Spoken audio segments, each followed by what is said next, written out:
హరి ఓం శ్రీమాత్రే నమః. లలితా సహస్రనామ పారాయణలో భాగంగా ఈరోజు అమ్మవారి నామం 933వ నామం, 5 అక్షరాల నామం మంగళాకృతి. ఈ నామంతో అమ్మవారికి నమస్కారం చేసుకున్నప్పుడు ఓం మంగళాకృత్యై నమః అని చెప్పుకోవాలి. మంగళత్వాన్ని ఆకారంగా కలిగినటువంటి తల్లి అన్నది దీనికి స్థూలార్థంగా చెప్పుకుంటే, అసలు దేనివల్ల అయితే ఈ యావత్ సృష్టి తిన్నగా జరుగుతుందో దాన్ని మంగళత్వంగా తెలుసుకోవాలి. శం, శివ, శుభ, మంగళ ఇవన్నీ ఒకే అర్థాన్ని సూచించే పదాలు.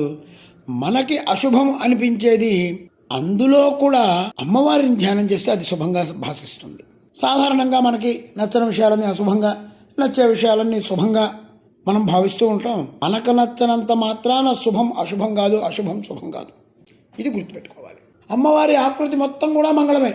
పంచదార చిలకలో ఎలా అయితే అణువణువు పంచదార ఉంటుందో, అమ్మ రూపం మొత్తం కూడా మంగళమే తప్ప వేరొకటి కాదు.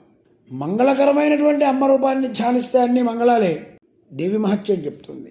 బ్రహ్మ తన్మంగళం పరం అంటే పరబ్రహ్మని ఒక్కసారి స్మరిస్తే మంగళమైపోతున్నాం.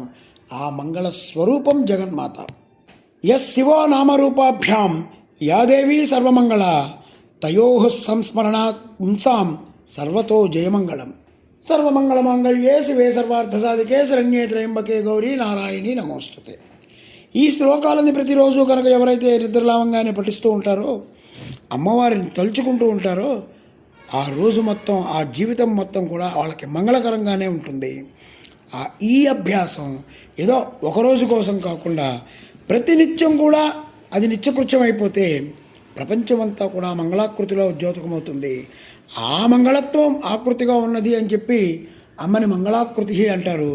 ఓం ఐం హ్రీం శ్రీం మంగళాకృత్యై నమః. ఓం శ్రీమాత్రే నమః. ఓం శ్రీ మహారాజ్ఞే నమః. శ్రీమత్సింహాసనేశ్వర్యై నమః.